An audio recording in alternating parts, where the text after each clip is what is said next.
அனைவருக்கும் வணக்கம். இன்று கடகராசியினுடைய குரு பயிற்சியின் பரிகார ஸ்தலங்களை பார்ப்போம். இதற்கு முன் மிதுன ராசியில் இருந்த குரு பகவான் இப்போது ராசிக்கே பயிற்சி ஆகிறாரு. 12ல் இருந்து விரயத்தை செய்த குரு பகவான் இப்போது அந்த விரயஸ்தானத்தை நிவர்த்தி செய்து இப்போது லக்னத்துக்கு பயிற்சி ஆகிறாரு. இந்த காலகட்டங்களில் நீங்கள் பார்த்தீங்கன்னா உங்கள் உடலில் கவனம் செலுத்தணும். அதே மாதிரி பேசக்கூடிய வார்த்தைகளை கவனமாக இருந்து பேசணும். தப்பி தவறி கூட நீங்கள் பொய் பேசுனீங்க அப்படின்னா உடனுக்குடன் மாட்டிப்பீங்க அப்படின்றது தான் இது ராசியில் இருக்கக்கூடிய குரு சொல்லுது.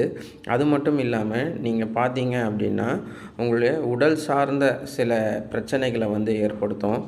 கௌரவம், அதுக்கப்புறமேட்டு தாண்டுற அந்த ஒரு விஷயத்தை அடிக்கடிக்கு சோதித்து பார்க்கக்கூடிய ஒரு சூழ்நிலை இந்த காலகட்டத்தில் இருக்கும். உங்களுடைய பரிகார ஸ்தலங்கள் நான் என்ன சொல்கிறேன் அப்படின்னா, சென்னையில் இருக்கக்கூடிய நபர்கள் பார்த்தீங்க அப்படின்னா சோமங்கலத்தில் இருக்கக்கூடிய சோமநாதீஸ்வரர் கோவில் அப்படின்னு ஒரு கோவில் இருக்குது. இது எங்கே இருக்குது? சோமமங்கலம் அப்படின்னா குன்றத்தூரில் இருந்து ஒரு 5 கிலோமீட்டர் தூரத்தில் இந்த சோமமங்கலம் இருக்குது. அந்த கோவிலுக்கு நீங்கள் போயிட்டு அர்ச்சனை செய்துவிட்டு அங்கே இருக்கக்கூடிய விக்கிரகத்தின் திருவுருவப்படத்தை வீட்டில் நீங்கள் தொடர்ந்து பூஜை செய்வதனால உங்களுடைய மன ரீதியான சில பிரச்சனைகளை தீர்த்துக்க முடியும். அடுத்தது நீங்கள் பார்த்தீங்கன்னா திங்களூர் கைலாசநாதனார் கோவில், அப்புறம் திருச்செந்தூர் முருகப்பெருமான் கோவிலுக்கு போயிட்டு வரலாம். திருச்செந்தூர் முருகப்பெருமான் கோயில்ன்றது உங்கள் எல்லாருக்குமே தெரியும். அப்படி இருக்கும்போது பார்த்தீங்க அப்படின்னா நீங்கள் பிறந்த கிழமை எதுவோ அந்த நாட்களில் கந்தசஷ்டி கவசம் படிப்பது, கந்தகுரு கவசம் படிப்பது சால சிறந்ததாக இருக்கும். இது உடலுக்கு மட்டும் இல்லாமல் மனதுக்கும் ஒரு ஓய்வை கொடுக்கும்.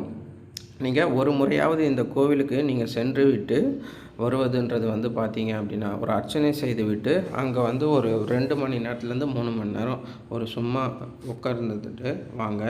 அந்த கோவிலுடைய மூர்த்தியின் திருவுருவ படத்தை வீட்டில் வச்சு தொடர்ந்து பூஜை செய்துக்கிட்டு வரும்போது இந்த பிரச்சனைகள்லேருந்து கொஞ்சம் கொஞ்சமாக உங்களை தற்காத்துக்க முடியும். அது மட்டும் இல்லாமல் குரு உங்களுடைய ஜாதகத்தில் எங்கே இருக்கிறாருன்னு பாருங்கள். அதுக்கேற்ற மாதிரியும் சில பலன்கள் கொடுப்பாரு. இது கோச்சார பலன் மட்டும்தான் நான் உங்களுக்கு சொல்லியிருக்கேன். மேலும் உங்களுடைய ஜாதகத்தை பார்க்கணும், இல்லை ஆலோசனைகள் கேட்கணும் அப்படின்னா கமெண்ட் செக்ஷனில் கமெண்ட்ஸ் பண்ணுங்கள். என்னுடைய ஃபோன் நம்பருக்கு நீங்கள் கால் பண்ணலாம். இந்த சேனலை சப்ஸ்கிரைபர் பண்ணாதவங்க சப்ஸ்கிரைப் பண்ணுங்கள். நன்றி, வணக்கம்.